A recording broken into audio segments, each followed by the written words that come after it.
À Châtellerault-Plouagat, entre Saint-Brieuc et Guingamp, une fermeture de classe est annoncée pour la rentrée prochaine. Ce serait la 3e en 3 ans. Échaudé, le maire de la commune redoute de subir la même mésaventure qu'en septembre dernier. Entre la mesure de carte scolaire qui intervient au mois de février et la rentrée de septembre, il s'écoule plusieurs mois. Et il y a des nouvelles inscriptions qui ont lieu toujours, effectivement, après le mois de février et même au dernier moment. Ce qui fait qu'au final, on avait 20 élèves de moins normalement prévus au mois de février. On a eu 2 de plus, en fait, par rapport à l'année précédente. Et on a eu la fermeture de classe quand même.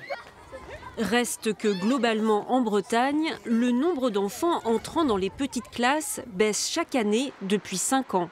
Une démographie qui conduit à diminuer le nombre de postes pour la rentrée prochaine, 20 enseignants en moins en maternelle et en primaire. Mais avant de fermer une classe, l'académie assure dresser un état des lieux précis. On peut prendre des décisions différentes pour des écoles qui ont le même nombre d'élèves moyens par classe, mais des situations sociales ou des situations ponctuelles très particulières. Donc c'est vraiment un exercice qui part de données chiffrées, mais qui est un exercice qualitatif. À l'intérieur de la région, le Morbihan gagne de nouveaux postes d'enseignants quand les autres départements en perdent. La baisse se révèle moins drastique qu'annoncée. Un soulagement pour les syndicats enseignants qui calculent que le nombre d'élèves par classe pourrait baisser un peu.